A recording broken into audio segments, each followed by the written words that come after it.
Amigos, seguidores de esta página que les habla William Javier Aguilar Cruz, pastor de Vida Nueva Congregación y además estudiante de último semestre de la carrera de liderazgo pastoral en Udabol.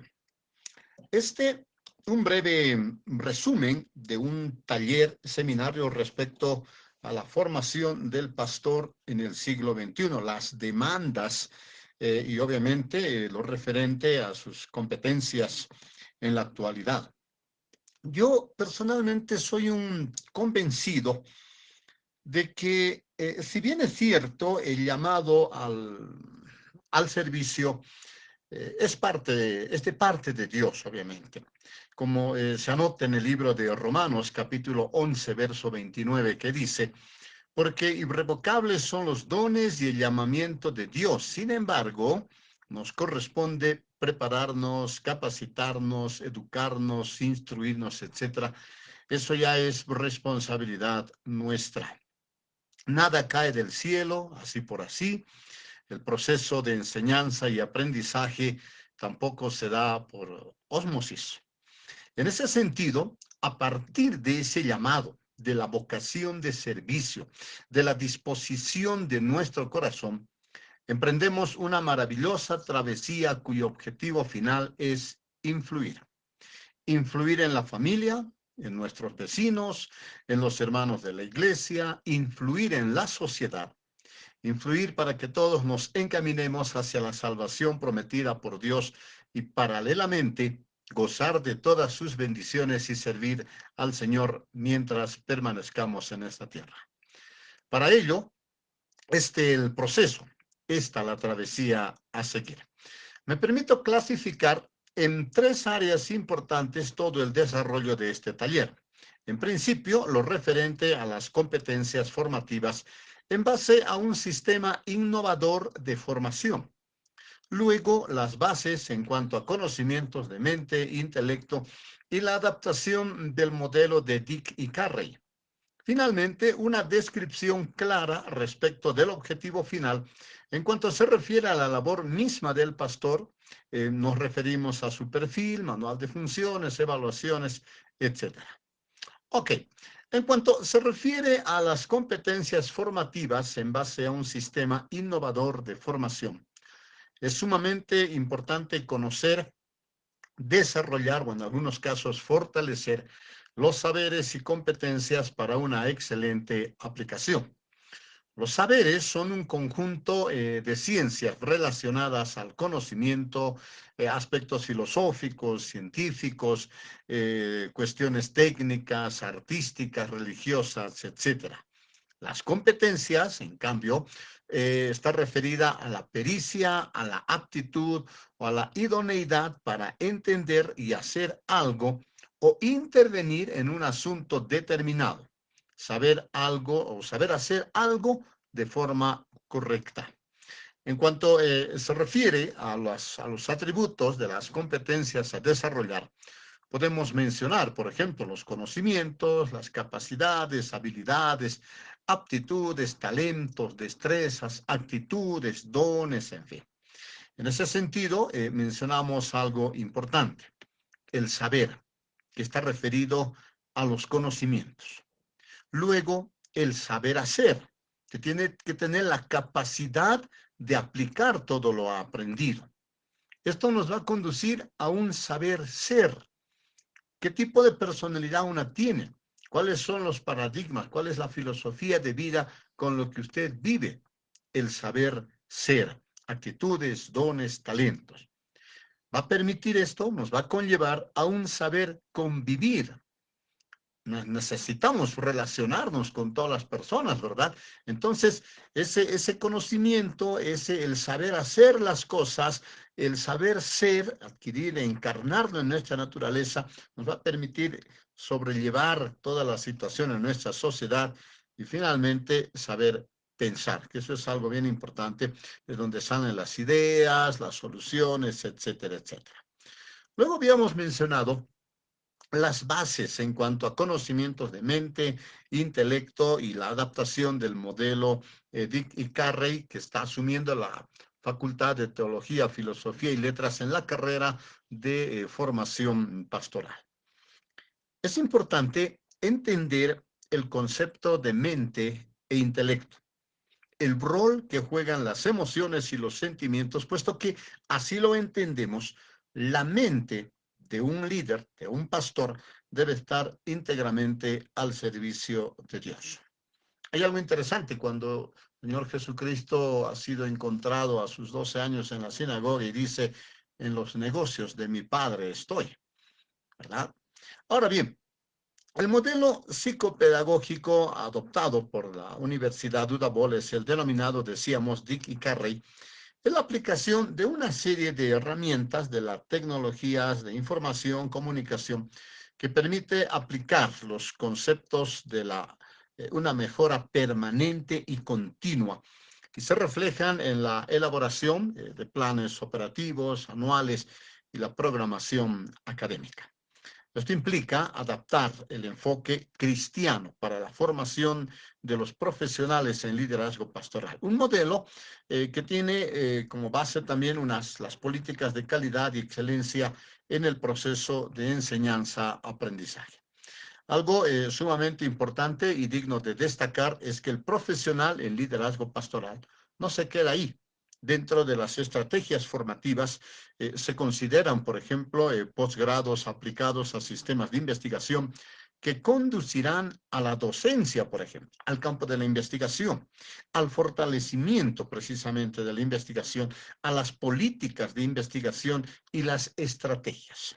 Todo esto ya adaptado al CIE, al Sistema Innovador de Educación, con los cimientos correspondientes, considerando también el entorno y ubicación de la construcción del conocimiento, vale decir, el contexto, la coyuntura en la cual se desenvuelve el profesional. Quiero enfatizar lo referente a los cimientos del aprendizaje. Lo considero algo vital en este proceso. Este sistema formativo tiene su fundamento en los cimientos de la planificación, en la autoevaluación y las políticas de calidad, donde el estudiante debe adquirir nuevos conocimientos significativos de formación holística, crítica, innovadora, para hacer propósito de las necesidades de este nuevo siglo. Sobre estos cimientos se levantan 4 columnas conceptuales de sustentación. Uno está referido al aprender a aprender, que tiene relación respecto de conocer las diferentes técnicas de aprendizaje. ¿Cómo aprende usted? ¿Cuál es la metodología que utiliza para que usted pueda retener información en su mente? El otro aspecto está referido a aprender a enseñar, saber cómo se enseña, todas las hermenéuticas, todas las técnicas relacionadas a enseñar. ¿Cómo usted enseña a sus hijos? ¿Cómo usted enseña en aula, por ejemplo? Existen varias técnicas al respecto. Luego hablamos de enseñar a aprender, que se refiere a la construcción del conocimiento. Nosotros hemos aprendido a aprender, hemos aprendido a enseñar, pero también nos corresponde enseñar a aprender, a que las otras personas utilicen también los conocimientos, las técnicas a su alcance para que ellos puedan construir un conocimiento. Y finalmente está el enseñar a enseñar. Esto nos conduce a una investigación permanente. Ahora bien, todo este proceso debe de estar necesariamente adaptado también al enfoque bíblico. Partimos de lo que dice la palabra del Señor en la segunda carta a Timoteo, capítulo 3, verso 16 y 17, dice: toda la escritura es inspirada por Dios y útil para enseñar, para redarguir, para corregir, para instruir en justicia, a fin de que el hombre de Dios sea perfecto, enteramente preparado para toda buena obra. Eso de toda buena obra está relacionado a que Dios creó al hombre en facetas como biopsicosocial y espiritual en una cosmovisión eterna, dotándole de todas las capacidades, saberes, inteligencias y sabiduría para que el hombre pueda disfrutar y administrar toda su creación. desde el desarrollo del intelecto humano, la mente, los procesos mentales y sus consecuencias en todos los aspectos de la vida humana. Esta adaptación del modelo Dickey Carrey en aula virtual comprende un proceso que contempla algunos elementos, como por ejemplo, identificar la meta formativa, realizar un análisis de las competencias del módulo, identificar las competencias previas, desarrollar las nuevas competencias del tema.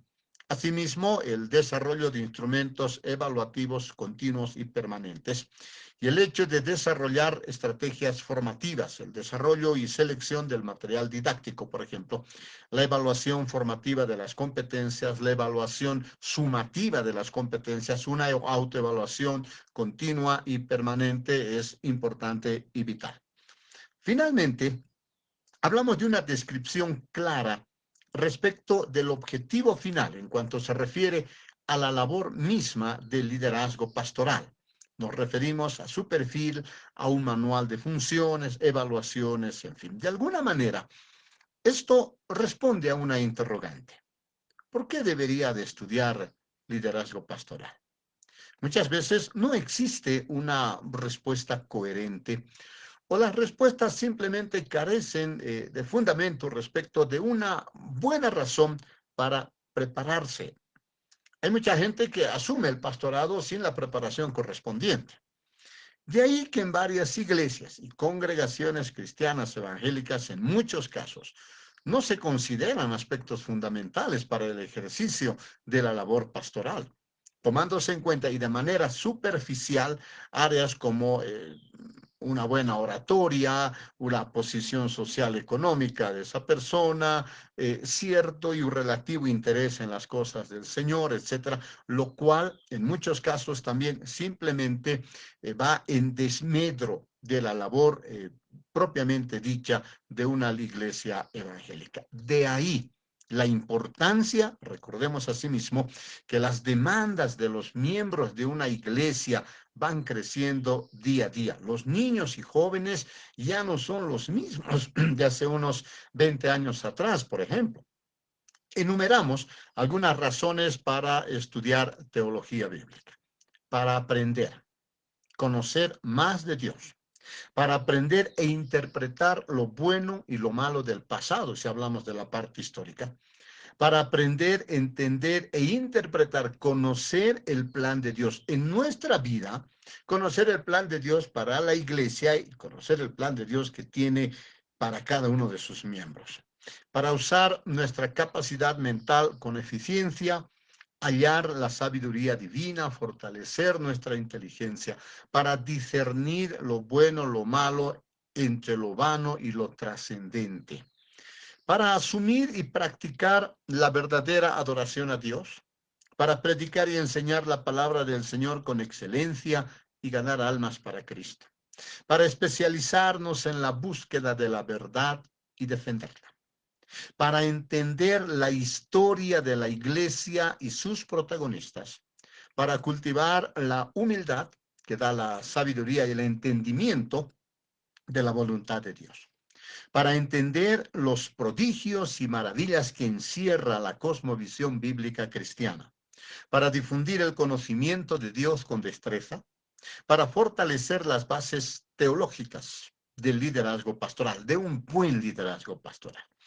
La correcta aplicación de los anteriores puntos permitirá en el profesional formado en liderazgo pastoral conocer a ciencia cierta su llamado, consolidar ese llamado. Eso es algo importante, vital y fundamental. Habíamos indicado que si bien es cierto, el llamado le corresponde a Dios, ya la parte de nuestra formación y preparación es responsabilidad nuestra y comprende áreas muy importantes. A diferencia de cualquier otra profesión u oficio, sin el ánimo de discriminar a nadie en particular, debemos indicar que la profesión del pastor abarca otras áreas más, implica otras áreas más que van más allá de su conocimiento o de sus competencias, de sus logros en la actividad propiamente pastoral, si es que vale el término. Comprende, por ejemplo, su vida familiar, su vida social, su vida económica, incluso hasta su salud su cuestión física, emocional, espiritual. No dejamos de lado sus distracciones, hobbies, su descanso, en fin, aspectos normales en una persona corriente. Asimismo, hay que tomar muy en cuenta su formación académica en cuanto a las nuevas tecnologías, los nuevos paradigmas, los nuevos esquemas, con la finalidad de satisfacer las demandas de las personas con quienes trabaja. No está por demás incluir los retos personales, familiares y pastorales en nuestro nuevo siglo. Un buen trabajo pastoral o la labor de cualquier profesional deberá estar enmarcado en responsabilidades y obligaciones, los mismos que están delineados en los famosos manuales de funciones, competencias que comprenden, ¿no?, los requisitos que deben tener quienes anhelan obispado, en el caso de los pastores, ver la parte vocativa, la parte vocacional, la formación académica, la experiencia cristiana, el perfil espiritual, los conocimientos específicos, el perfil profesional, cosa que es dado en cualquier otro rubro profesional, ¿verdad? Las funciones ministeriales, por ejemplo, las funciones específicas del pastor, las funciones administrativas y de gestión también están encuadradas en estos manuales. A su tiempo, y de acuerdo a lo determinado, surgen también las evaluaciones del trabajo, como en todo lugar, decíamos. Toda situación tiene este tipo de aspectos fundamentales para el buen ejercicio de la profesión. Definitivamente, la labor pastoral es un trabajo muy amplio. Requiere esfuerzo, sacrificio y en la mayoría de los casos renuncia a muchas situaciones de la vida que muchas personas no están dispuestas a hacerlo. De ahí que, como lo decíamos anteriormente, la labor pastoral tiene características muy peculiares, las mismas que sin la ayuda de Dios difícilmente podríamos cumplir. Nuestra motivación y ánimo a todas las personas, de ser posible, a asumir este reto y formarse en una de las profesiones más loables que pueda existir en la tierra: servir a Dios y servir a los hombres. Gracias y que tengan un lindo resto de jornada. Dios bendiga sus vidas, su familia y el trabajo que realizan.